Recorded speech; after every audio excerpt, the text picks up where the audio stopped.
Vocês me deem um segundo.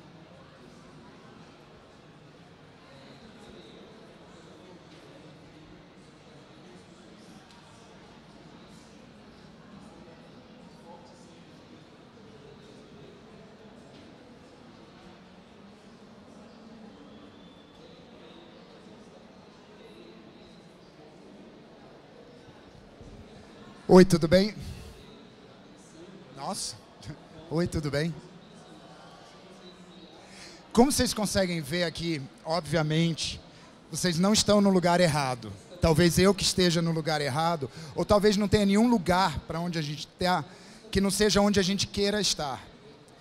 Tudo bem, parece um pouco críptico, mas vocês vão ver o quão claro eu vou tentar fazer isso ficar. Eu estou completamente tonto com esse monte de gente falando, mas daqui a pouco eu acho o meu eixo. Porque eu vou repartir com vocês, eu vou compartilhar com vocês uma experiência de vivência nesse mundo chamado, entre aspas, de virtual. Porque nem todo mundo quer ser videomaker, nem todo mundo quer ser youtuber, nem todo mundo quer ser um Facebook star, nem todo mundo quer ser influencer, nem todo mundo está afim de ter esse tipo de vida. E o que me motivou a fazer essa apresentação em especial foi um texto que eu li no YouPix sobre o número de pessoas na mídia social, influenciadores em especial, que estão entrando em depressão ou estão ficando emocionalmente afetados, machucados por essa experiência. E como eu acho isso uma coisa extremamente negativa, e eu me vejo como uma pessoa que está aqui para aumentar a potência de todo mundo, isso me incomodou a ponto de propor esse tema. Então, eu vou convidar vocês a uma jornada, um passeio, uma flanada pelo mundo do pensamento. E nós vamos ter como nossos guias hoje, Baruch de Spinoza e a Madame de Scudéry. Mas eu já vou falar neles, eles vão se apresentar melhor daqui a pouco. Então, por que eu estou aqui? O que me trouxe aqui e o que fez com que a Campus Party me chamasse aqui para compartilhar algumas ideias com vocês? Em primeiro lugar, a minha experiência pessoal na virtualidade. Para quem se importa com isso, eu tenho um perfil no Twitter e a minha arroba, ela é muito seguida, ela tem uma relevância importante, principalmente no mundo da televisão, do comentário, da cultura pop no geral. Essa experiência, obviamente, vem acompanhado de um modo de existência nessa virtualidade. Eu não estou fisicamente lá. Eu não estou na minha sala de aula, eu não estou aqui com vocês. Eu estou em um outro lugar, um outro espaço. E essa experiência, no meu caso, é muito boa, é muito positiva. Então eu quero poder compartilhar isso com vocês. Com isso eu quero levar uma reflexão sobre essa própria virtualidade. Muitos de nós estamos aqui com um tipo de entrada no sistema. Produzir um jogo, produzir um vídeo, produzir um canal, produzir um novo programa, um aplicativo, revolucionar, mudar. Mas nem todos estão aqui por isso. Tem muita gente cuja experiência é muito diferente. Tanto nessa questão do produzir, mas como do consumir. Nem todo mundo produz. Mas eu já vou entrar nessa história de produzir conteúdo, porque o menino que falou antes, eu fiquei mordido com o negócio. E aí, no final, é chegar no aumento da potência, para que todo mundo saia daqui um pouco mais forte, com um pouco mais de potência para existir do que entrou. Né? Então, eu vou colocar algumas premissas. Como eu não vou dar uma aula de filosofia, e nem vai ser um aprofundamento, né, nessas questões de muito viagem, eu vou colocar alguns pontos de partida. E eu espero que eu não deixe vocês muito loucos. Se for o caso, levanta a pergunta, que eu não vou esperar até o final. Eu quero poder conversar com vocês.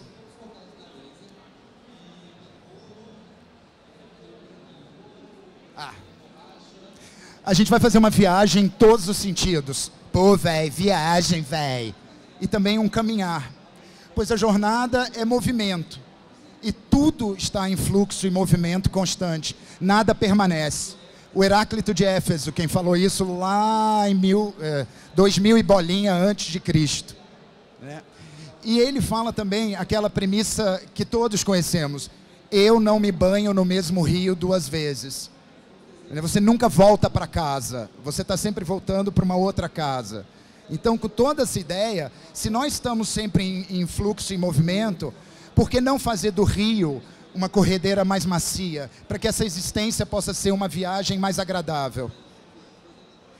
Nossa viagem não será direta. Eu não sou direto.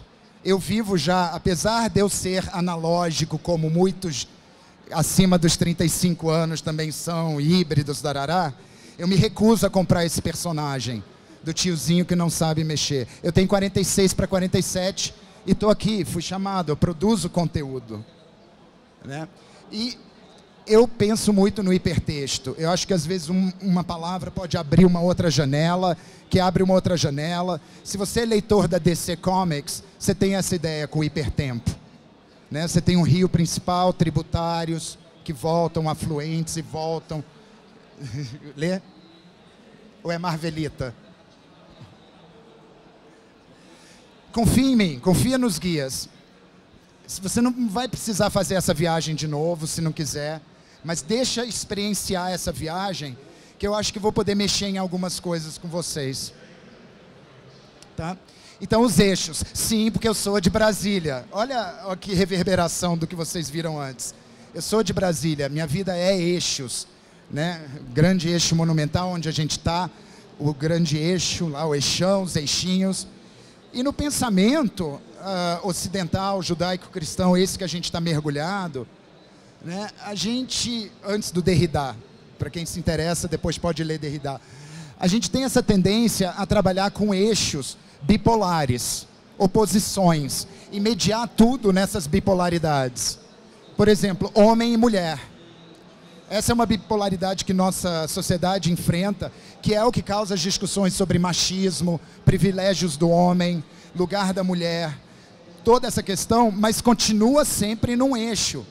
O homem tem o poder, a mulher está batalhando para igualar o poder. Essa é uma narrativa bem idiota, mas ela é simplista como o eixo.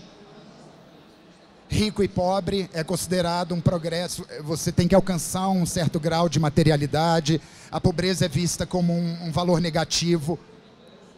Na nossa sociedade, magro e gordo, o magro é aquele que está no poder, porque ele é o desejável, é o que a gente quer ser, é a nossa imagem de perfeição. O gordo é visto como preguiçoso, safado. E agora, quando se luta pela beleza do corpo fora do padrão, isso é extremamente político, é uma briga forte que todos já passamos ou conhecemos gente que passa.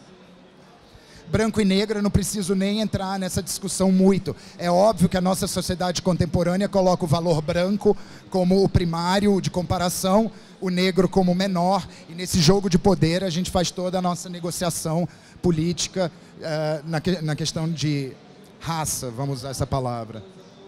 O integrado e o apocalíptico. Aqui nesse espaço, o integrado é o poder, é o que se vê. É quem entra na tecnologia, quem entra nos sistemas de comunicação, quem faz parte disso, quem produz. Eu estou em eco. Vocês estão ouvindo um flanger, delay?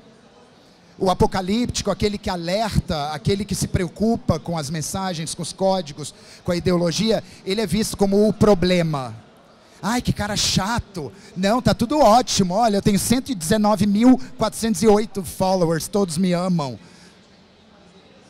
E o honesto ou desonesto. E eu escolhi essa bipolaridade para parar de achar que toda bipolaridade é super ruim, etc. Porque na nossa sociedade a gente valoriza o honesto em detrimento do desonesto. Então essa é um dos eixos polares em que há menos conflito discursivo. Agora, quem é honesto ou desonesto, aí já são outros 500. Então, por que eu entrei nessa questão dos eixos? Porque nós temos dois eixos que dentro desse lugar em que a gente está, são muito importantes, ou a gente vai perder toda a noção do que a gente pode ser. Duas dicotomias. História versus geografia. Hã? Tipo, what the fuck que esse louco está falando? Tipo, por que eu vou ter que ter aula de história versus geografia? Porque o que vocês viram aqui antes foi uma narrativa, uma jornada histórica. A gente acompanhou a vida dele e ele foi nos dizendo os pontos importantes nessa narrativa, em que A necessidade é tudo. É necessário que algo aconteça antes para que ele chegue nesse ponto. Mas para que tenha acontecido aquela coisa, era necessário algo antes. A geografia não. Se eu perguntar para vocês assim, quais são as coisas que vocês mais gostam no mundo agora, de comer? Faz isso. Vira para o teu vizinho e fala quais são as coisas que você mais gosta de comer. E vai, fala. Você não tem vizinho, tem, ó. Fala com ele. O que você mais gosta de comer? Não é o MC Biel, para com isso. Lasanha, né? O que você gosta de comer? Estrogonofe. Sushi. Curry. Não interessa a sua história. Você precisou explicar por que você gosta? De onde veio essa sua necessidade? Esse desejo, esse amor? Não, você compartilhou a sua geografia, a sua paisagem, o teu agora, o teu mundo visto na sincronia. Você não precisou contar a história da sua vida para compartilhar esse dado. E o pensamento versus a extensão, ou afeto versus matéria. Nós todos estamos aqui. Dá uma olhada, está todo mundo aqui. Mas será que está todo mundo aqui? Nem todo mundo está aqui. Aquele menino ali de cinza, todo mundo olha para ele, ó. Se ele estivesse aqui, ele teria percebido. Mas ele não está aqui. Ele está num outro espaço dele. E é um espaço que quando a gente entra na virtualidade, a gente entra em devir. A gente se torna esse outro espaço. Quando você está jogando o Yoshi, quando você prefere o Knuckles ao Sonic, sabe? Quando você fala, eu sou a Deborah e agora eu vou matar a Sindel, você não é a Deborah. Você não é uma mulher inseto. Você não está matando ninguém. Mas você está em devir. Você está se tornando essa pessoa. Vocês dois são um sistema, como um beija-flor beijando uma flor. Eles são uma coisa só, um fluxo. Tá muito ruim o som, não tá? Aqui de cima não é legal. Quando você está na pista de dança, sabe, em que seu cérebro não está, quando você se torna a música, onde você está? Quem é que está? E por que está? Então, ó, a gente vai começar a nossa jornada na primeira estação. Ele. Baruch de Spinoza. Um homem que viveu no século 17, 16, 17, lá na transição. Um judeu que teve que virar cristão, que foi perseguido, que foi expulso da sinagoga porque se recusava a acreditar nas coisas exatamente do jeito que eram. Um cara que viveu fazendo lentes de óculos para que o corpo pudesse ver, já que a filosofia dele não queriam ver, não queriam usar. Então tem uma série de alegorias aí interessantes. Ele é tão louco, esse homem, que ele dá um chute na filosofia e dá um chute na religião. E a gente vai falar de alguns espinosismos bem rapidamente. Vamos lá, ó, eu não avisei antes por causa do preconceito. Eu vou falar de Deus, tá? Mas eu não sou a pastora menina. Esse meme é antigo. Esse meme é antigo. Se Deus é tudo, tudo é Deus. Esse é o jogo que ele faz contra o cristianismo. Porque na Bíblia fala, Deus é tudo. Tá, se Deus é tudo, Deus também é o mal. Deus também é o diabo. Deus também é a tragédia. Deus também é o câncer. Porque nada pode existir fora de Deus. Se você está me dizendo que Deus é tudo, você não vai falar que existe uma outra coisa que é tão fodona que é capaz de existir fora de Deus. Então, nesse sentido, ele dá esse chute no cristianismo. Não existe outro. Tudo é a gente. Em outras palavras, Deus é a natureza e ele é a existência. Existiu, é Deus, é parte desse Deus, é Deus. Deus se apresenta de várias formas, chamadas atributos. Nós humanos, nós somos tão limitados pela nossa essência, que nós só temos 2 atributos. Então, teoricamente, aliens. Quem assistiu Arrival, A Chegada? Ó, vocês têm que melhorar a ficção científica de vocês, hein? Em Arrival, o grande problema para entender o que estava acontecendo é que o conceito de tempo e espaço dos alienígenas não batia com o nosso. No filme fica claro que os aliens têm um outro atributo. Eles conhecem o todo de uma outra maneira. Para nós, pensamento e extensão, né? Que o Descartes insistia em separar, o Spinoza não permite. Cada coisa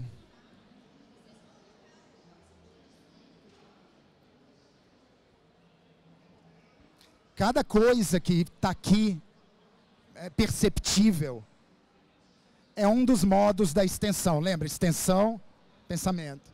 Cada ideia que a gente tem, cada momento, cada pulso de ideia é parte de Deus no modo pensamento.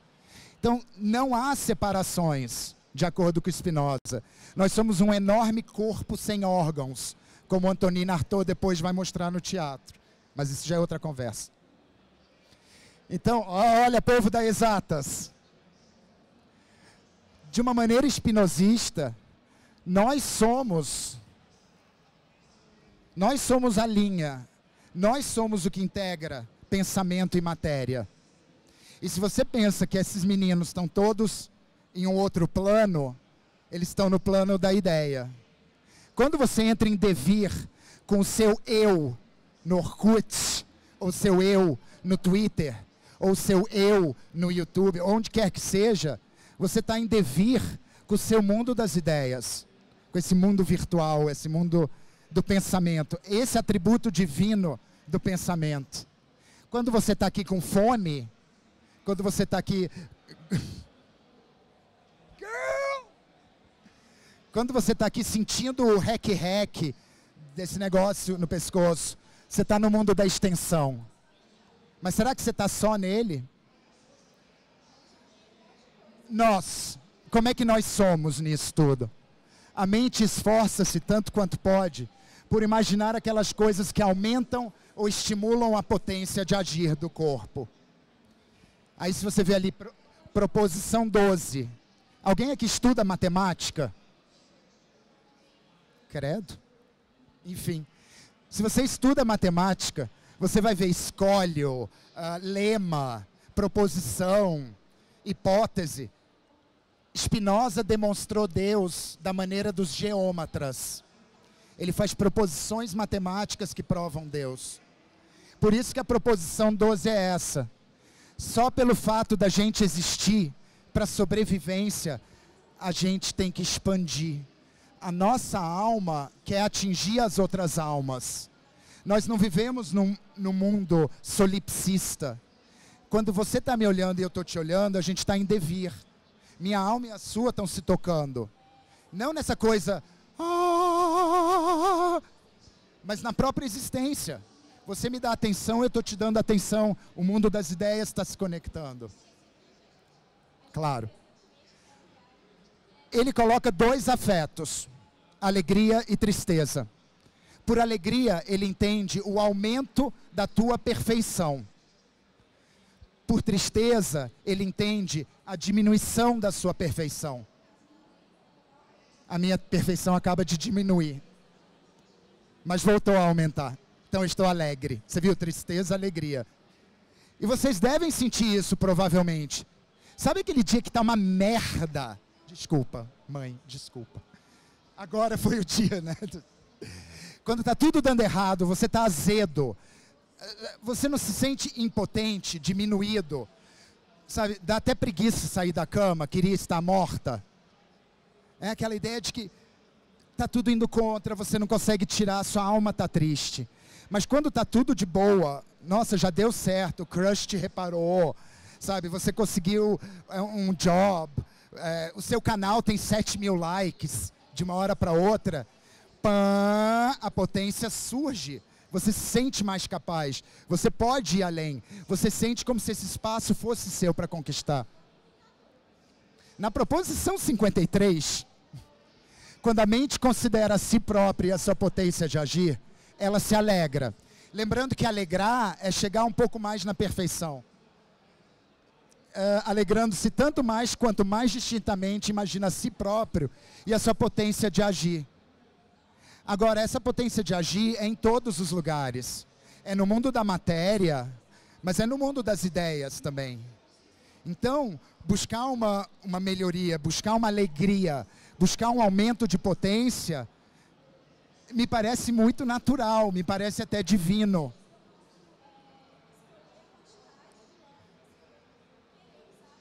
Já a proposição 55, que vem logo depois, ela diz: quando a mente imagina sua impotência, por isso mesmo ela se entristece. E aí vocês já começam a ver como que eu estou chegando, onde essa viagem está indo. Lembra dos youtubers deprimidos? Dos influenciadores em tristeza? Se a alma tenta, busca, quer encontrar as outras e aumentar sua potência através do afeto da alegria, a reação odienta, a dor, a tristeza diminui isso. Tira sua potência de existir. Agora a nossa outra guia, essa gata maravilhosa. E é mesmo. Madame de Scudéry escreveu um romance chamado Clélie. Nessa época, mulheres não escreviam. Esse era um trabalho dos homens. Mulheres eram belíssimas para serem vistas. Belíssima, minha amiga, belíssima. Sabe, só no modelão, cupcakes. E ficava nos salões. A Madame de Scudéry, ela era tão tinhosa, tão... que ela reunia, sim, suas amigas, todas montadíssimas, parecia RuPaul's Drag Race. Só que todas ficavam no canto, escrevendo romances. Livros, romances, novelas, short stories. E os empregados levavam escondido para serem impressas. No livro Clélie, que não é um livro tão bom, eu me dei ao trabalho de ler, não é lá grandes coisas. Ela sozinha dá um chute em todo o pensamento ocidental, porque ela cria a cartografia dos afetos. E isso é do caralho, desculpa a palavra feia. Em busca do amor, a sua protagonista Clélie, ela é obrigada a passar uma verdadeira jornada, que se inicia na cidade das novas amizades. Esse era um romance completamente metafórico, alegórico, sobre o crescimento e a jornada humana, do estado de menos potência ao amor, à alegria absoluta. E esse é o mapa que ela desenhou. Não só ela era foda porque escrevia, mas ela desenhou esse mapa. E nesse mapa, a protagonista começa aqui. Só que não interessa a história da protagonista. O que interessa é a jornada da protagonista. São os lugares aonde ela vai. Ela passa pelo lago da indiferença. Ela sofre na ingratidão. E a cada cidade que ela vai, ela tem novas estradas para ir. E cada estrada vai levá-la a uma consequência, a um novo afeto, a um novo momento, onde ela se vê perturbada, até que ela passa o rio. Quando ela cruza o rio, e aí tem uma tragédia que faz isso, ela encontra os bons afetos e ela consegue encontrar o amor no final. E eu só não vou dizer quem é o amor dela, porque isso estragaria todo o romance, que se um dia vocês tiverem vontade de dar uma olhada. Porque é tipo, plot twist! Tipo, oh my God! Tipo, Sexto Sentido. Se bem que aquilo não era plot twist nenhum, que todo mundo que lê quadrinhos já sabia o que era. Tá? E o que isso tudo tem a ver? Vamos agora começar a segunda metade da nossa jornada. A ideia dos dois planos da alma, a ideias e afetos, as cartografias, a jornada, etc. Nós vamos cair nos modos de existência. E eu vou perguntar, quem é você? Com quem que eu estou falando? Eu estou falando com essa caixa de ressonância, que é você. Aqui é a câmera. A câmera é aqui? A câmera é aqui? Estou falando com você. Estou falando com você. No Mille Plateu, o Deleuze e o Guattari, eles fizeram um desenho, porque eles acreditam na geografia, na cartografia, no agora, na sincronia, sobre quem era Kant. E nesse desenho, que é essa coisa aqui, tem um momento, tem um negócio que se torna um instrumento fortíssimo para a gente entender. Essa caveira de burro aqui, ó, a número 1, a caveira de burro. Tá dando para ver? Essa caveira de burro era Kant. Mas não é o Kant pessoa. Era aquela máquina que faz com que eu igual a eu, igual a eu, igual a eu, igual a eu, igual a eu, igual a eu. Esse eu que está me olhando aqui, isso que você chama de você, é só uma caixa de ressonância. Que eternamente fala, eu sou eu, essas são as minhas experiências, essa é minha pele, esse é meu toque. A neurologia, a neurociência já mostrou que funciona assim no termo da materialidade. No plano das ideias, toda ideia acaba se revertendo a nós que estamos no ponto de fala. Então, nossa caveirinha de burro, que fica que nem um digeridu o tempo todo, eu igual a eu, igual a eu, igual a eu, igual a eu, é o que, por exemplo, pode explicar filosoficamente, não é psicologicamente, nem quimicamente, a esquizofrenia. A esquizofrenia é eu igual a ele, igual a eu, igual a ele, igual a eu, igual a ele, igual a eu. A múltipla personalidade. Eu igual a ele, ela igual a ela igual a eu, igual a ele, igual a ela, igual a ele. Só que, ao mesmo tempo, nessa virtualidade, lembra do menino que não estava aqui? Quem é ele? Quem é que está ressoando quando a gente está no mundo virtual? Quem é o eu igual a eu? É você? É você que está lá? Será? Não existe esse eu digital. Essa é uma falácia que foi criada, ao meu ver, exatamente para manter a gente dentro de caixinhas muito estabelecidas. Esse outro que a gente é martelado o tempo todo, né? Você cria um avatar, ele é um outro. Ele é para expressar outras coisas que você não tem. Bullshit. Bullshit. Não tem separação.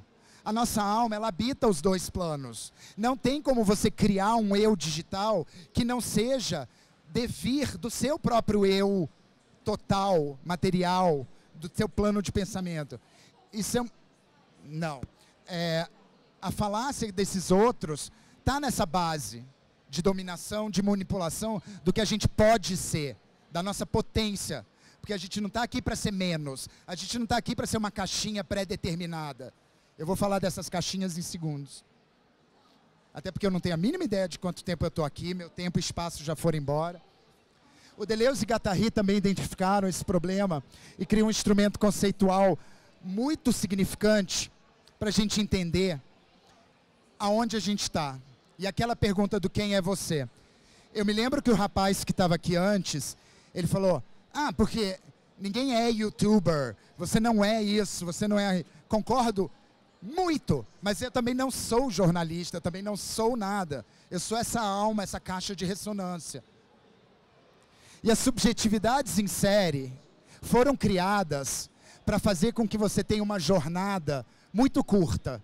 Uma jornada em que você não possa experimentar, em que você não possa aumentar a sua potência. Reconhecem algumas dessas subjetividades em série? Quem é esse?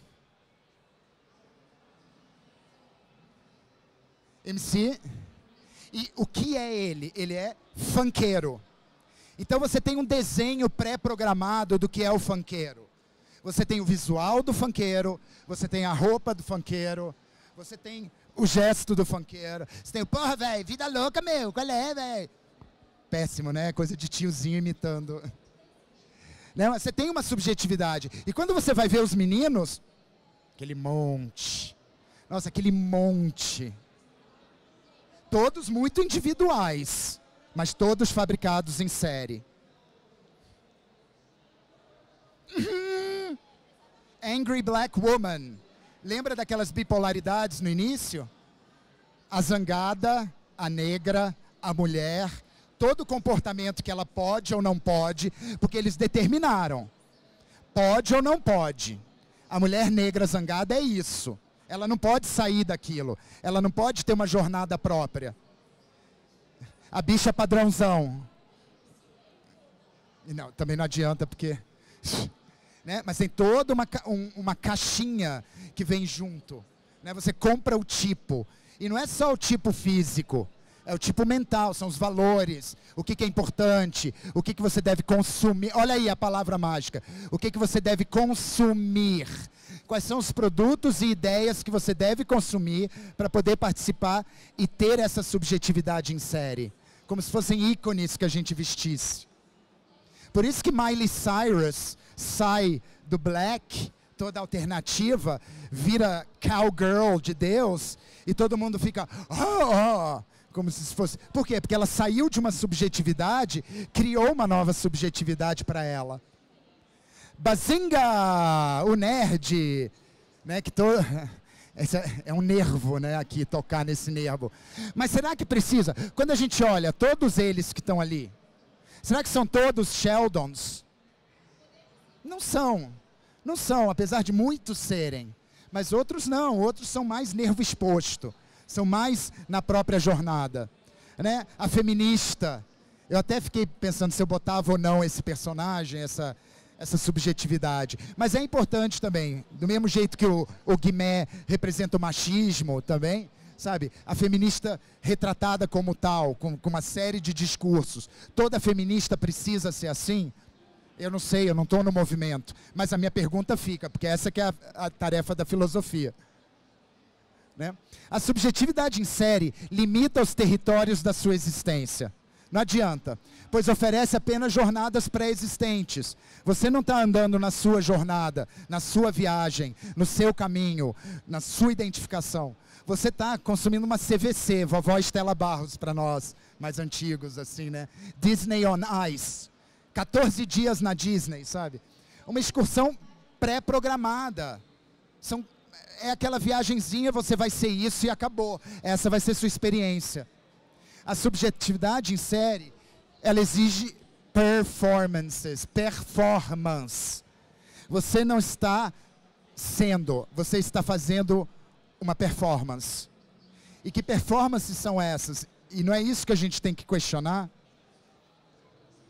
Hoje, conversando com um criador de quadrinhos que eu amo, Steve Orlando, ele é do caralho, ele escreveu Midnighter. Leia, é a melhor coisa. Né? Já escreveu Mulher Maravilha, ele é foda esse cara. E perguntaram a ele agora está escrevendo a Liga da Justiça América.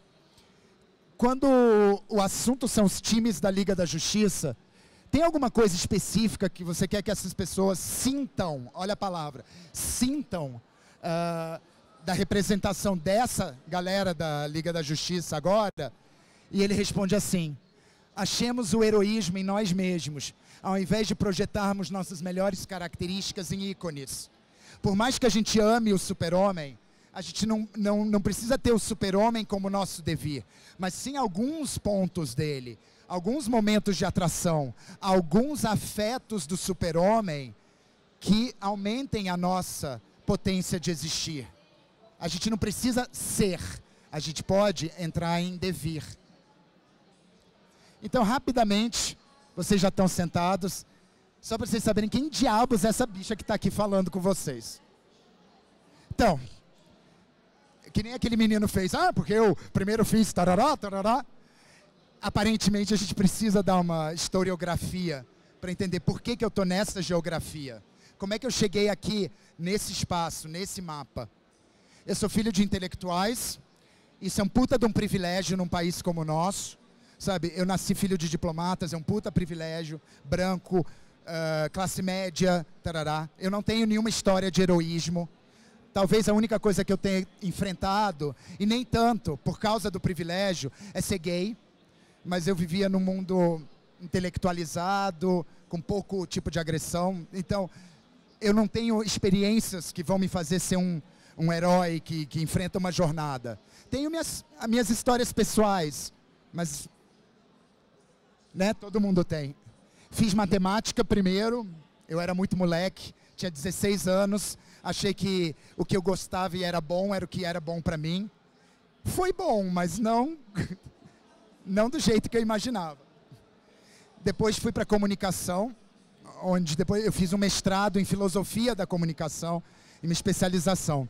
E eu fiz o meu mestrado sobre narrativas em histórias e quadrinhos, onde eu comparei o japonês, né, o mangá japonês, o universo da DC Comics e a Turma da Mônica, como o tempo e o espaço são representados. E basicamente eu transformei os olhos de quem lê no viajante, que viaja pela página, lendo. Nossos olhos nunca estão parados, nossos olhos estão sempre andando. E quando você entra numa revista em quadrinhos, e quando você sai da revista em quadrinhos, você foi transformado. E essa, cara, eu amo esse momento. Essa é a filosofia feminista de Juliana Bruno. Se vocês tiverem a chance de ler Juliana Bruno, tá nas referências depois. Ela fala que o homem viaja, para dominar, para nomear, para conquistar. E a mulher viaja para se transformar, para se conhecer, para se nomear. E não há melhor filosofia para olhar para a leitura, para o crescimento, do que a filosofia feminista da Juliana Bruno. Sou um DJ, quem é de Brasília e tem uma certa idade já dançou na minha pista de dança. Quem foi ao Vlod, quem foi ao Micra, quem foi nas festas absurdas dentro de ônibus, embaixo da passagem do Eixão, na torre de TV, no elevador, na menor pista de dança do mundo. Festa passada pela internet quando ainda era discada. Você me conhece.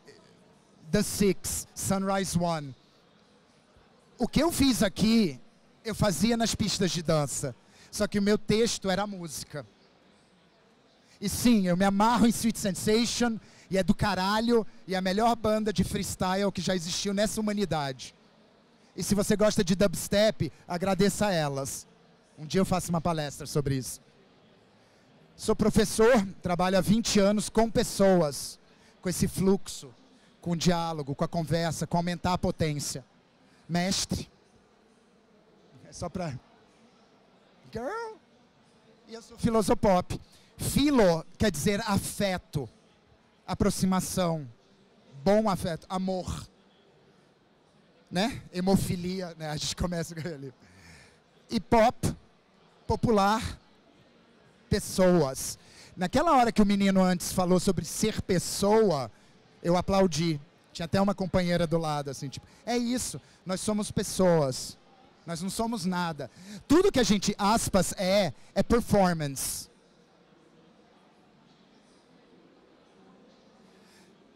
Os meus afetos. O meu perfil na internet, assim, no Twitter, não é na internet, no Twitter, ele é produto disso. Eu amo Big Brother. Eu amo o formato, eu amo a proposta, eu amo principalmente ver o pay-per-view e depois ver o que eles fazem com o pay-per-view. Você vê a cena como ela acontece e depois vê a cena como ela é mostrada, editada, quebrada, transformada, tempo e espaço. Tarará. Em especial o britânico, porque ele é o Big Brother que ele ainda é o último, que ainda é um experimento social. Então, eu tenho loucura por pessoas, eu tenho um puta tesão por pessoas. E olhar as pessoas sendo pessoas, para mim, é o mais recompensador. Como eu falava disso, eu criei um grupo de amigos. Eu não precisei ir para o UOL, eu não precisei ir para sites. Eu escrevi para sites, cartas para Pi. Eu tenho amigos que trabalham, tarará, com quem eu dialogo. Oi, Lelê. Mas essa não era a história. A história é que eu tinha um lugar, uma plataforma midiática, para falar o que eu queria. Sabe aquele texto, o tweet é meu, eu falo o que eu quiser? For fuck's sake, o tweet é meu. Eu falo o que eu quiser. E eu falo, como todo mundo aqui fala. E é por isso que eu fiquei meio, garoto, quando ele falou canal de conteúdo versus canal de piada. Canal de piada não é conteúdo? O humor não foi essencial na década de 60, 70?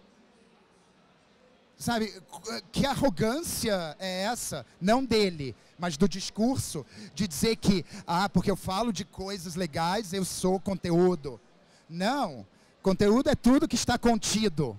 Agora, se o conteúdo é um conteúdo, aí entra Spinoza. Se o teu conteúdo aumenta a potência de existir, se o teu conteúdo aumenta a tua existência, pronto. O resto é desejo capitalista. Denise, se alguém me segue aqui, conhece a Denise, melhor personagem do universo inteiro e também do universo do Maurício de Souza. Quem não conhece, eu fiz um projeto pessoal, tesão meu. Todo dia eu botava um quadrinho diferente da Denise. Man, the bitch is hot. Ela é uma bicha, no bom sentido, no melhor sentido. No universo da Turma da Mônica. Ela é fabulous. E eu fiz porque eu quis. Eu fiz porque eu quis. Maurício de Souza não me mandou mensagem, sabe? Eu não ganhei produto de marketing. Inclusive hoje eu reclamei no Twitter falando, olha, o chato de ser eu é que eu não ganho mimo.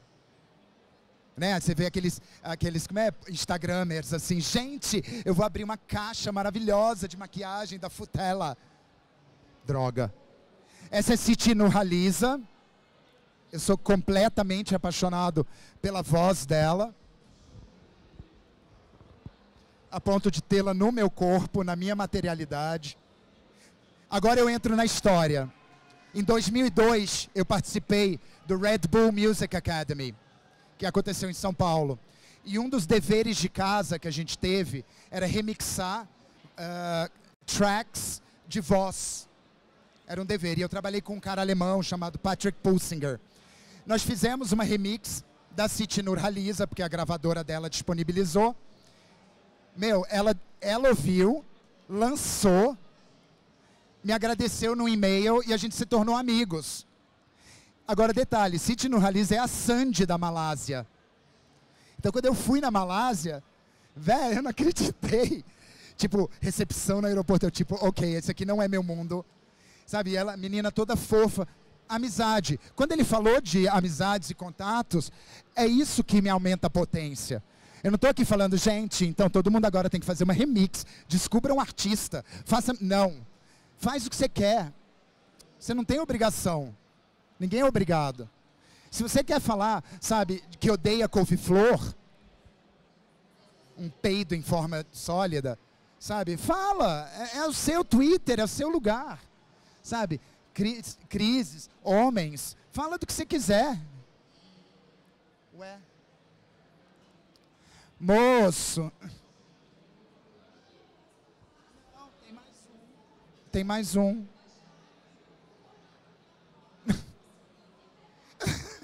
Coitos interruptos. Pronto.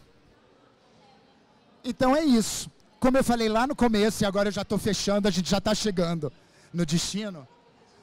O meu modo de existência é esse. O afeto da alegria. Eu quero aumentar a minha potência. Eu gosto disso. Eu quero tocar nas outras almas. Eu não quero fazer dinheiro com isso. Eu não quero clique. Eu não quero porra nenhuma disso. Tanto é que eu não faço as estratégias. Tem galera que fica assim, ai, você tinha que ter que botar uns vídeos, não sei o quê. Eu boto. Quando eu quiser, eu boto. Eu boto. Ah, você tem que falar de tal coisa. Aham. Tá, eu falo. Por isso que eu não sou exemplo para ninguém. E eu tô aqui meio que ainda pensando, o que eu tô fazendo aqui? Eu tô aqui tentando aumentar a potência das pessoas, para que vocês possam ter uma experiência melhor na virtualidade, nesse outro lugar, no plano das ideias. Interagindo para aumentar a própria potência e a potência dos outros através da alegria, do amor, do bem tratar, do não vingar. Depois eu vou ler uma coisinha rápida para vocês, e é rápida, juro, é uma frase. Minha alma não... Eu não preciso da aprovação de ninguém. E eu estava até conversando com o galinho aqui, o do galo. Caio. Eu não estou aqui para agradar ninguém, só para existir. O meu modo de existência é esse.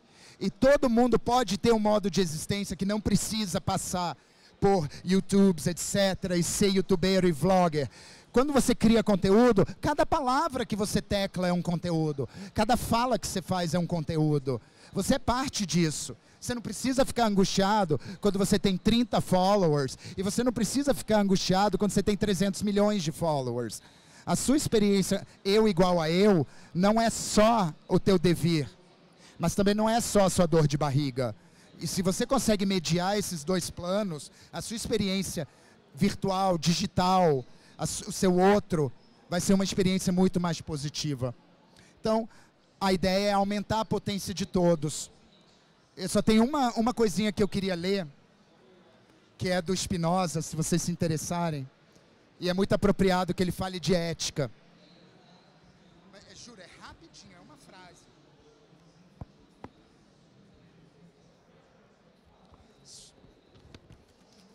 É a definição de amor e a definição de ódio. Sim. O amor é uma alegria acompanhada da ideia de uma causa exterior. O ódio é uma tristeza acompanhada da ideia de uma causa exterior. O amor aumenta a tua potência. Você vai chegar mais perto de uma perfeição. O ódio vai diminuir a tua potência. Vai te afastar de uma perfeição. Então pensa nisso quando você estiver online, quando você for online, quando você tiver esse devir virtual. E pensa nisso, vamos aumentar a nossa potência de existir. Era só isso. Alguém quer falar alguma coisa? Eu acho que eu não devia nem falar obrigado, eu devia falar desculpa. Boa noite. Oi, Caio. Eu queria saber... Caio mesmo, né? O Filosopop é você e você é o Filosopop. Quem é o Filosopop? Sou eu. É uma nomenclatura que eu escolhi para me apresentar, exatamente para fazer essa distinção do Pedro Tapajós, eu igual a eu, igual a eu. O Filosopop sou eu sou ele, mas ele é a maneira com a qual eu estou navegando na virtualidade. Então eu escolhi esse vestir. E é só um tesão meu, uma vontade mesmo. Oi, Filo. Oi. Eu queria te perguntar, o que você acha da depressão dos influencers? Porque, por exemplo, será que isso está ligado justamente em ser influencer, da responsabilidade que eles têm? E meio que a internet virou um reality show. A gente acompanha tudo, principalmente no Twitter, o que a pessoa posta o dia inteiro. E tudo que ela fala pode ser interpretada de N maneiras, tanto para o bem quanto para o mal. Eles têm uma responsabilidade muito grande e tem que pensar muito antes de falar qualquer merda que ele queira. Tipo, eu posso falar, eu odeio couve-flor. Ai, você é muito chata, porque não sei o quê, não sei o quê. A Deia, acho que você segue também, que ama coentro. Fala, ai, eu amo coentro. Ai, por quê? Mas eu odeio coentro. Foda-se. Mas sempre que qualquer coisa que a gente fale, vai atingir alguém de alguma maneira. Com certeza. Né? E isso faz com que, imagina a responsabilidade que o influencer tem, que por ele ter um carisma, às vezes, do nada, virou uma pessoa super influente, que as pessoas seguem, que as pessoas adoram, e ela nem tá produzindo conteúdo, mas não tá, assim, pensando em produzir. Às vezes sim, às vezes não. Eu só tô falando, que nem você faz no seu Twitter. Você só fala do que você gosta, e eu sigo porque eu gosto de ler, mas isso pode influenciar, tanto que tem muita gente que enche o saco, você fala alguma coisa e vem um monte de gente tacar pedra, aí você fala, cara... É uma pergunta tão boa que eu deveria descompactar o arquivo zip aqui. Ai, outra velhice. É tão maravilhoso o que você falou. Eu acho, aqui é só a minha ideia mesmo, né, a minha percepção. Essa depressão que atinge aos influenciadores é porque eles escolhem, ou acaba acontecendo, da mistura entre a vida material concreta, experienciada na matéria, com essa vida experienciada nas ideias, e que uma sustenta a outra. A partir do momento em que eu faço o meu ganho de vida, cliques que vão gerar dinheiro, e aí eu me torno parte desse sistema, e aí eu me torno também comida, eu me torno comida. O influenciador não é só, ele não é tão ativo, ele é comida. Porque como você falou, a partir do momento que ele fala odeio couve-flor, a Associação Brasileira de Produtores de Couve-Flor tira o patrocínio. Os restaurantes começam, as pessoas xingam. A dona Mizuko, que tem uma feirinha, vai ficar com raiva dele. Lá. As consequências afetivas e pessoais são tão enormes que a eles é dada uma responsabilidade pelo afeto dos outros. O que é inacreditável hoje em dia, que a gente tenta se desconectar, né, dessa ideia de a Globo determina. Ninguém deve determinar o que você deve fazer ou não. As pessoas podem te mostrar coisas que te afetam positivamente ou negativamente. Mas se em algum momento você é contradito, tipo quando a Não Inviabilize fala que não gosta de coentro, tipo, aliás, que ela ama coentro, cara, é engraçado, legal, ela gosta de coentro, eu não gosto, a gente brinca. Man, agora você se deixar afetar. Ai, aquela menina é uma uó, ela é uma vaca, uma galinha, fica falando mal de coentro, ridícula, não tem mais o que fazer, não sei o quê. Eu acho que é dado às pessoas uma responsabilidade pela recepção, enquanto a gente só é responsável pela emissão. E aí, nesse meio termo, é que eu acho que entram os afetos projetados, né, o ódio, e a gente, às vezes, se torna uma causa externa do ódio alheio. Você nunca vai ser só uma causa de amor. Você vai ser uma causa, porque as pessoas têm afetos diferentes. Elas podem ver em você a causa de uma infelicidade, de uma diminuição de potência. A inveja seria isso, né? O desejo de ter algo que não tem. Você coloca a pessoa, você diminui sua potência, isso te entristece, né? E você se torna uma pessoa que vai trabalhar com afetos de agressão, afetos de trollagem, etc. Respondi?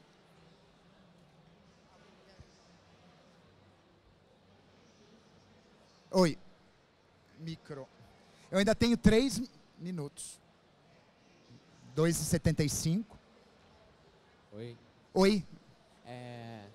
Você colocou as fotos dos estereótipos, né? Eu vou chamar assim.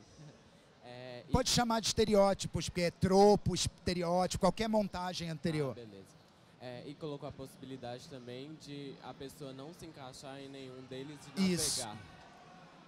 Mas você não acha que uma pessoa que não se encaixa em um estereótipo, ela não tem dificuldade em existir na sociedade? Tem. Eu acho. A jornada não é fácil, não. Mas esse não precisa ser um problema de ou. Porque, por exemplo, eu tenho um pensamento que eu considero bem livre, mas eu estou vestindo uma banda que representa algo, eu estou com um vestir, mas eu me aproprio de códigos dentro de cada CVC, e eu posso brincar com elas, sabe? Tem momentos em que eu gosto de ser mais swish. Tem momentos que eu não quero, mas eu me dou a liberdade de fazer isso. E foda-se, se tem um cara que vai falar, ele é uma bicha muito truquenta, ele é uma bicha muito poque, foda-se no final das contas, né? Eu posso ser responsável pelo que eu quero. E eu brinco muito com isso. Quando a gente está no Twitter, dá para brincar muito com isso, com discursos e usar pedaços. Se a gente fosse ver de uma maneira mais semiótica, e eu sigo muito a semiótica do Helmsliev, não existe o signo pronto. O signo é feito de figuras. Então, se a gente olhar para nós dois agora, a gente estaria até heteronormativo, não estaria? Camiseta, jeans, não sei o quê. Mas a gente não é heteronormativo. Não é? A gente é muito mais, a gente é como a gente quiser se apresentar. Agora, tem que enfrentar essa caixa que é o capitalismo, as subjetividades em série. Não é fácil. E como você disse, é muito difícil existir. Mas é uma jornada. Às vezes a gente vai passar por um território mais feio, sabe? Um lugar... Por exemplo, na minha jornada, na minha paisagem, tem lá no fundo, assim, aposentadoria. Antes era mais perto, era solar, cheio de passarinhos.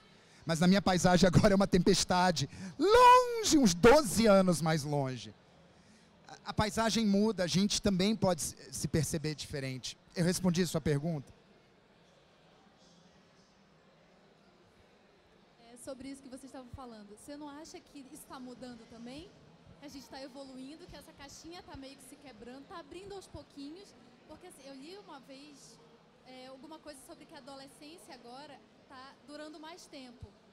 por exemplo, com 25 anos, que há 10 anos atrás, há 20 anos atrás... Casado já com era- filhos, Casado com filho, um homem feito, uma mulher feita, com uma mente, uma cabeça completamente diferente do que a gente tem hoje. Por exemplo, eu tenho 28, vou fazer 29, mas eu não me sinto adulta. Deixa de ser Sabe aquela cretina, coisa? você tem 19. Ai, quem dera. Saudade de 19. Enfim, mas a gente não tá mudando isso porque todo dia a gente briga cada vez mais isso. De tipo, eu posso ser o que eu quiser, hoje eu quero ser isso, amanhã eu não quero ser. Hoje eu quero ser uma bicha louca, amanhã eu quero me vestir que nem hétero. Foda-se, Sim. porque eu quero. Eu Porque acho. eu acordei na vibe e ponto final. Isso a gente Exato. briga todo dia por isso. Todo mundo. A mulher tá brigando pra ser o que ela quer, pra ela ser feminista sem ser mal amada, porque feminista é mal amada, né? As pessoas dizem isso. Na cabeça do Ela é mal Mascos é. comida, ela é mal amada, ela só reclama de homem porque Ela não depila. Exatamente, ela não Não, porque a Mulher Maravilha, Deus o livre. Por que ela não depilou o braço? Porque ela depilou porque ela quis, gente. Pelo amor de Deus, as pessoas criam umas coisas assim fora e a gente tem que brigar todo dia por isso, mas hoje está mudando. Eu concordo. Como o Heráclito de Éfeso falou, tudo é tudo movimento. Tudo é movimento. Os lugares que a gente passa não são os mesmos. Oi.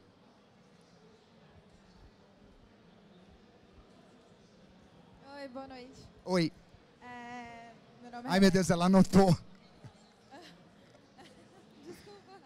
Anotei muita coisa mesmo. Mas é porque eu estava sentada na mesa e é mais fácil de anotar. Se eu tivesse nas cadeiras, não tinha anotado tanta coisa. Go, girl. Eu gostei muito do termo que você usou de caixa de ressonância. E como a gente cria uma caixa de ressonância virtual para representar o nosso eu, né? Que bom isso. Então, nesse momento em que a gente transfigura o eu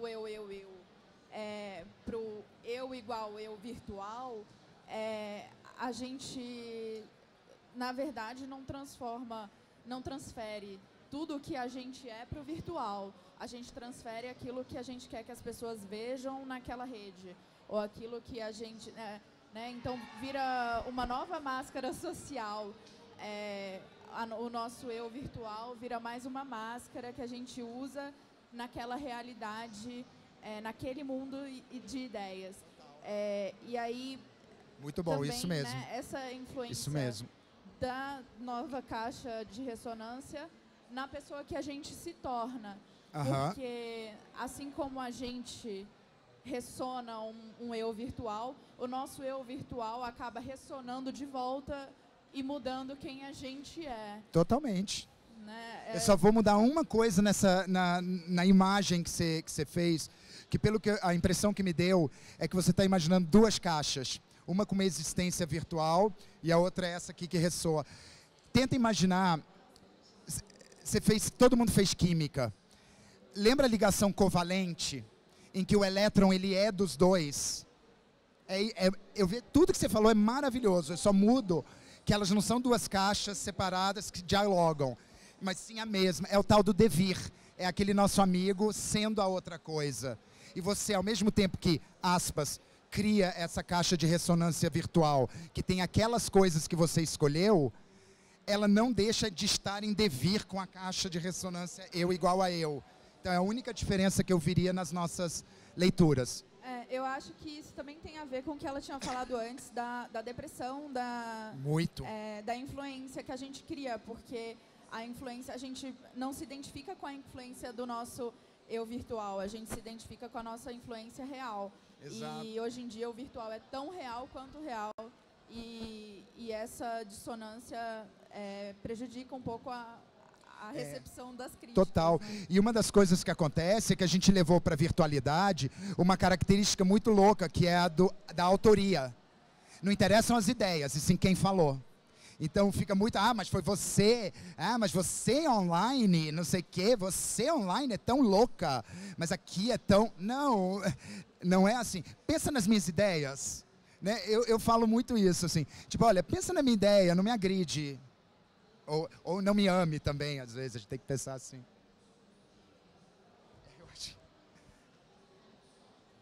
Nossa, obrigado pelas conversas, obrigado. No meu TCC, eu falei sobre a narrativa da violência no cinema brasileiro. Aumenta só um pouquinho. No meu TCC, eu falei sobre a narrativa da violência no cinema brasileiro. Só que, a princípio, a gente ia pegar Pichote e o Falcão Meninos do Tráfico. Um documentário real e o Pichote.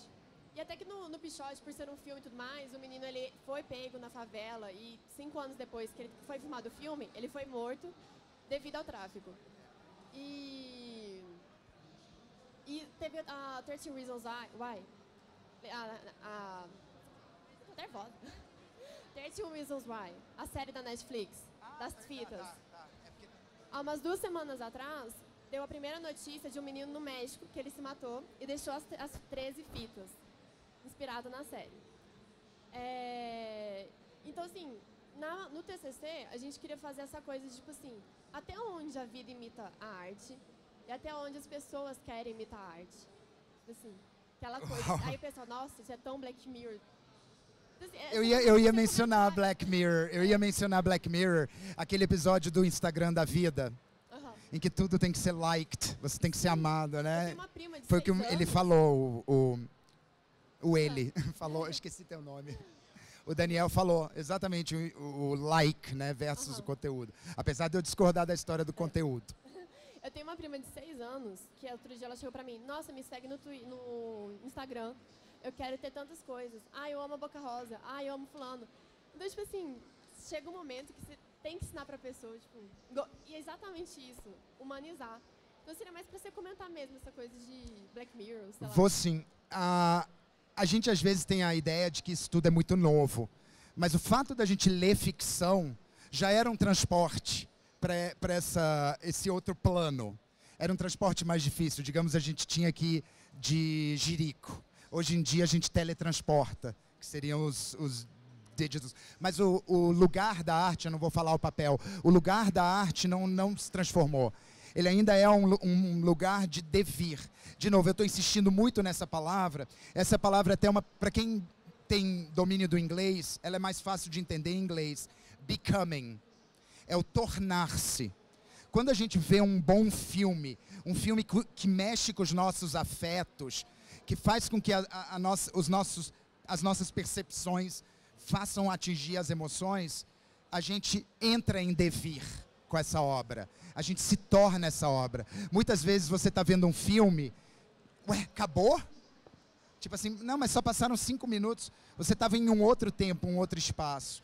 No caso da criança lá do México, eu vejo muito isso. A potência de existir desse indivíduo, com certeza, estava diminuída a um zero quase. Ah, mas você não pode falar isso, você não conhece. Não, mas o fato dele ter se matado e ter usado uma narrativa externa a ele, que causou amor, já mostra que eu tenho uma visão muito pessoal do suicídio. Se a pessoa chegar ao ponto de exterminar a vida, é porque ela não valorizava como a gente valoriza no momento. Ela não via o valor exato que a gente vê, whatever sistema você tem. Então, na arte, essa pessoa entrou em devir, com uma narrativa, com espaço, uma geografia. Pensa bem, 13 fitas, cada uma com uma pessoa, não era uma só, historicamente, ouvindo 13 fitas. Essa geografia, esse cenário, esse lugar, pareceu tão confortável, esse lugar mental, claro, que foi o modelo para o autoextermínio. Eu não creio que a arte tenha feito qualquer tipo de provocação a isso, mas deu a ele o território que calhou de ser o que ele precisava para fazer essa jornada que ele precisou fazer. Eu estou tentando ser o menos julgamentar. No caso do Pichote, em que ele é morto em condições muito semelhantes, né, e até um pouco mais irônica, a polícia matando, né, e tendo a invasão na casa, confundindo ele, tem toda uma narrativa. Você vê que a arte ela não está num plano diferente. Ela é um plano, ela é um lugar. E é um lugar que a realidade concreta, material, o espaço, chegou no tempo. E aí foi um encontro, uma coincidência, uma narrativa, uma ironia, um esperado até nesse país em que não há grandes mudanças. Então a nossa relação com a arte ela é política, ética e estética, mas ela também é devir, porque a gente só se relaciona com uma obra de arte, seja ela qual for, um poema, um livro, uma comida maravilhosa, um cancioneiro que você escuta, um ninar, porque a gente está lá. Mesmo que a gente esteja vendo por vídeo, né, e aí quebrando toda a aura do Walter Benjamin, a gente está tendo aquele devir, aquele eu igual a eu. No final, a caixa de ressonância. Te perdi? Obrigado. A gente sempre... Gente, ela é linda, tá? Eu conheci ela na Interwebs. A gente sempre falou muito do Twitter na campus. E a Rosana, uma vez, há muitos anos atrás, maravilhosa, disse que no Twitter existem carinhas de jogos da memória. E que o legal do Twitter é reconhecer no metrô aquelas carinhas que você vê virtualmente. Você está aqui porque você é uma das minhas carinhas, né, de muitos anos atrás. Só que até que ponto ser uma carinha do Twitter te obriga a ser um personagem? A gente tem hoje várias outras arrobas. A Ana Paulices esses dias falou muito de que eu preciso responder todo mundo que conversa comigo. Normalmente você está conversando com outra pessoa, entra um estranho na conversa, porque o Twitter é isso. Mas até que ponto você não pode ser grosseiro, você é obrigado a responder? Até que ponto você precisa criar um personagem porque você é uma carinha conhecida? Foda, né? Eu vou te dizer, é por isso que eu tô aqui, porque a minha experiência é muito diferente mesmo. Eu não preciso ser um personagem. A minha proposta, é claro que eu acabo sendo, porque eu não tenho controle, é um outro de qualquer jeito, tarará. Mas quando eu me propus, eu já sou mais velho. E aí tem a ver com as gerações que você estava falando. Como eu sou mais velho, eu já tenho uma vida ganha, entre aspas. Na materialidade, eu tenho um emprego que me sustenta, eu tenho muito prazer. E esse emprego, aí é que entra a interface para mim, no meu caso. Eu sou professor. Então, meu comportamento em sala de aula, que é parte da minha materialidade, que é um dos aspectos que quando eu estou em devir com os meus alunos, eu favoreço, é a tranquilidade, a paciência, a questão de conversar bem. Uma das características que as pessoas apontam em mim, nossa, Filo, como você é paciente, como você conversa com as pessoas, lá. Eu faço isso na vida. Então, para mim, não foi um esforço, não é uma montagem, mas obriga, sim, a pensar o que você vai dizer, a usar a razão para segurar o afeto, como se o afeto fosse um cavalo selvagem e a razão ajuda o cavalo a correr mais e não a segurar o cavalo. Então, quando brigam comigo, eu acho que você já testemunhou isso. Nego chega, olha eu sendo preconceituoso, a galera chega, seu viado escroto, bicha louca, você não sabe do que está falando, não sei o quê. Sério, o que foi que te incomodou na minha fala? O que você discorda? Ai, qualquer débil mental sabe que não sei o que, não sei o que. Eu falei, mas eu achei que... A minha característica como o meu jogo é transformar haters em pessoas que acabam ficando parte do meu círculo. E todo maldito ano, no começo do ano, se você pudesse...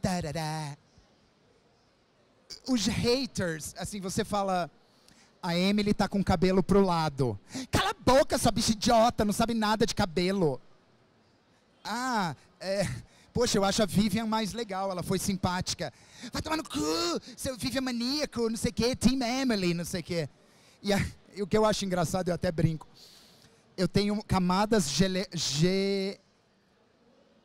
geológicas de BBBs com nomes, assim, tipo, tem gente que me odiava, que era do Team Dourado. Até hoje me segue. Eu fui capaz de transformar pela conversa, aumentando a potência da pessoa, tirando ela daquele ódio, que é uma tristeza. Porque ela tinha ódio de mim, porque ela associava a mim como a causa da tristeza dela. E quando eu mostro que a diminuição dessa potência não sou eu, e que eu posso ajudar a aumentar a potência, acontece. Os fãs da Ana Paula, de 2 anos atrás, meu Deus, são os meus maiores seguidores hoje em dia. Renault. não sei o que, Renault. Então eu acredito que se a gente para um instantinho, reflete sobre a nossa potência e pensa como a gente pode ajudar a potência dos outros a crescer, a atingir mais pessoas, a gente consegue. Rapidamente, uma historinha. Tinha uma hater, Renault, tarará, que quando ela me xingou muito, eu fui na timeline dela, eu não faço isso. E aí eu vi que tinha uma campanha de doação de sangue. Pronto. Peguei, retuitei, falei, cara, apoiem essa campanha, tarará, isso é uma coisa boa, não sei o quê. Essa pequena coisinha em que eu aumentei a potência dela, me aumentou a potência também, eu me senti mais feliz. E a reação dela depois foi assim, véi, não precisa ficar fazendo isso para poder ganhar atenção. Eu falei, mas não foi. Se bem que eu ganhei a sua atenção, você também participa? E ela é uma seguidora amiga hoje em dia. Então eu acredito nisso, eu acredito em espalhar Hip, Summer of Love, 88. Eu acredito nisso. Aumentar a potência alheia também aumenta a nossa. Boa noite. Oi. Infelizmente, eu não assisti sua palestra. Então eu vou embora. Só que eu estava passando aqui, eu vi a frase, e eu até, se você já falou isso, peço desculpa, mas eu fiquei me questionando sobre Deus. Por quê? Até 5, 6 anos atrás, eu era um ateu radical, Deus não existe, porque Deus pra mim era o carinha lá de cima, barbinha, bonitinho, olhando todo mundo. Só que eu fui amadurecendo, autoconhecimento e tal, e hoje eu tenho certeza que Deus existe, só que eu estou tentando descobrir como ele funciona e tal. Só que construção de um Deus é uma coisa bem material, né? Então eu queria saber o que é Deus pra você, se você já mudou de deuses e... Spinoza me salvou. Moço! Você entendeu? Sim, entendeu? Identifiquei sim. Eu como você talvez, a gente tenha nascido num berço judaico-cristão, eu fui num berço católico. E a mim me foi ensinado sempre o Deus pessoal, o Deus homem, acima de todos, mais velho e branco. Esse foi o ensinamento de Deus, nunca me disse nada. Fiz primeira comunhão para agradar a dona Leatrice, minha avó, sabe? Meus pais intelectuais também não ficavam muito nessa. Falaram, um dia, se você quiser, você faz. Minha avó insistiu. Esse foi um dos momentos, quando criança, que eu percebi, não me afetava, não diminuía a minha potência, mas eu fazia minha vovó ficar muito feliz. Eu aumentei a potência dela, segui. Quando eu comecei meus estudos da filosofia, eu também tinha uma visão muito magoada dessa ideia de Deus. Mas lendo Spinoza, eu pude compreender que essa ideia que muita gente vende, Deus é tudo, é a que faz sentido para mim. Então não é um Deus personalista, eu não rezo para um Deus, e sim, eu sou Deus como você também é. Deus é a existência. Para mim, Deus é a existência. Qualquer ritual está valendo. Por isso que eu não me vejo na posição de condenar muito qualquer religião, discurso religioso, Eu condeno as práticas éticas e morais dessas religiões. Mas o fato de você admirar Oxóssi, ou o fato de você achar que o macarrão no céu, ou o fato de você achar que Zeus, whatever, isso é você. Agora, na minha crença, assim, eu acredito que essa ideia de Deus foi sequestrada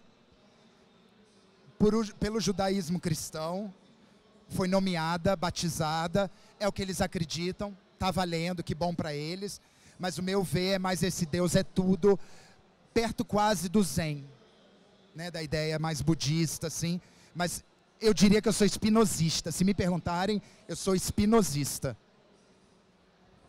Se bem que não existe, tá? Posso fazer um adendo rapidinho? Quando eu falei que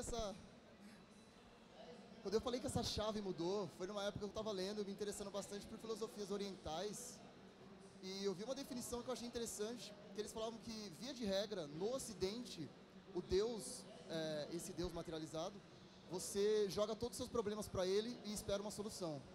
E eu não sei se era budismo ou não, mas era uma filosofia oriental, E o Deus era a tua mente, era como você trata os seus problemas, era como você interpreta, como você reage, como você... Igual você falou do Twitter, tipo, você agiu como um Deus, cara, você foi de um jeito interessante.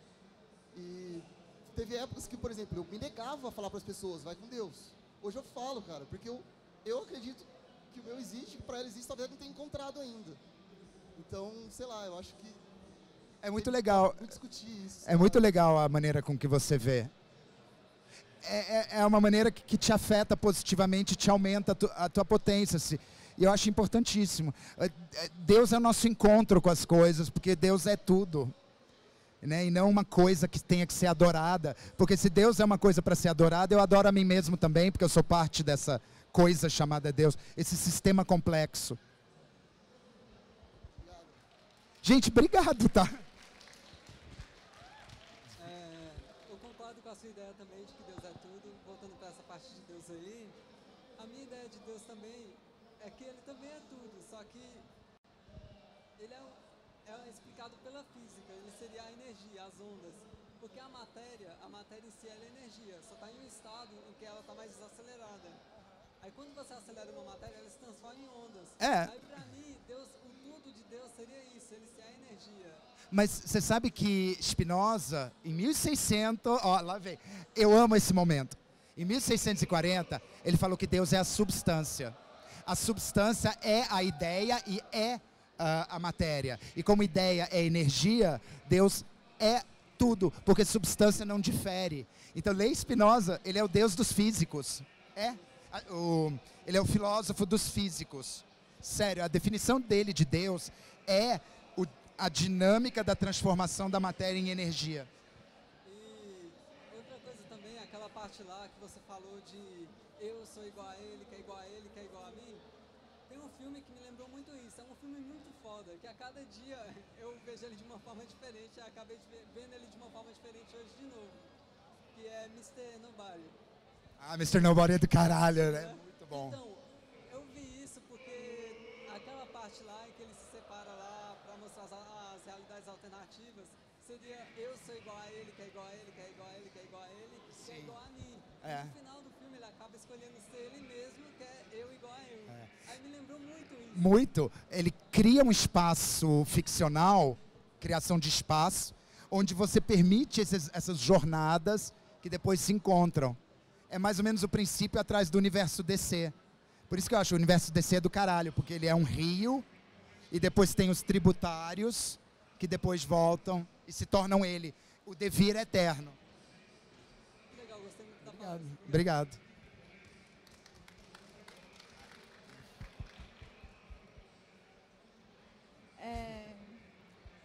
Tá tão gostosa essa conversa, né? Tá Parece ótimo. que não vai acabar nunca. Toda vez a gente Daqui a pouco eles jogam um sapato em mim. Enquanto eles deixarem, a gente vai ficar aqui conversando. Eu achei interessante o que ela tinha falado sobre Twitter e como muita gente trata o Twitter como um diário, um desabafo, um espaço pessoal. E o Twitter, na verdade, ele é uma carta aberta, né? E isso, às vezes, não é considerado. E aí... Mas, assim, o Desserteur, ele brinca muito, que quando a gente escreve em aberto, a gente escreve para si. Sim, porque quando a gente não tem um foco direto para onde apontar, a gente aponta para a gente o que a gente quer ouvir e a gente diz isso para o mundo. Mas ela tinha perguntado sobre o personagem, né? De criar um personagem para absorver toda a responsabilidade do que você diz. E no caso, não só criar um personagem, né? Mas essa responsabilidade que você tinha falado antes, que é na emissão e não na recepção, na verdade é uma responsabilidade que a gente tem de, como você prega, né? Assim, de colocar, né? Criar espaço para aumentar a potência das pessoas. Então, você não tem noção de como aquilo vai ser recepcionado, mas da sua carta aberta tem sempre essa intenção de aumentar a potência e não uma intenção vazia de de desabafo, apesar de que um desabafo pode aumentar a sua potência, é uma carta aberta e aquilo devia ser levado em conta, que o seu desabafo pode diminuir a potência de alguém e que isso não é o... Volta pra você. Isso. Então, que a carta aberta, né, que é o Twitter, ou que qualquer mídia social onde as pessoas te seguem, deveria ser tratada como, tem que ter essa autorresponsabilidade de aumentar a potência das pessoas e de aumentar a sua potência com responsabilidade também, né? Porque muita gente é muito egoísta, egocentrista nesse aspecto, né? Eu vou twittar, o Twitter é meu, eu falo o que eu quiser, e liberdade de expressão, e aí toma isso como desculpa para fazer discursos de ódio, discursos horríveis, e isso não deveria caber, né? A liberdade de expressão não te nega da autorresponsabilidade com o teu conteúdo.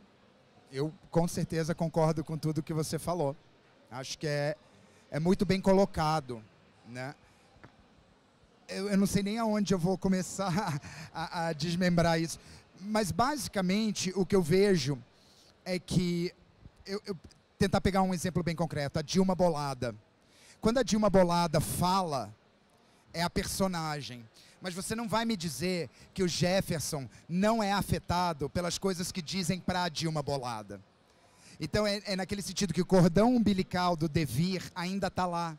Eles ainda estão se tornando. Então, mesmo expondo ódio, tarará, você recebe ódio e afeta de qualquer jeito. Então, diminui também a potência. E o que você falou é muito sensato. Esses discursos de ódio, etc., eles têm que ser... E é um lugar muito difícil, né? Existe aquela espuma entre a crítica feroz e o ódio. E aí eu acho que cabe a cada situação isso ser visto, discutido. Se é um robô que só gera ódio, não tem uma alma por trás, é um robô. Então isso aí pode cortar. E aí a gente vai vendo os casos para trabalhar como uma sociedade viva, um sistema complexo. Porque também é muito difícil você ter cerceamentos que não caiam na censura ou na opressão. E eu sou super contra. Eu sou página branca aberta para você desenhar e o seu lápis ir onde quiser. Então, por mais que seja desagradável.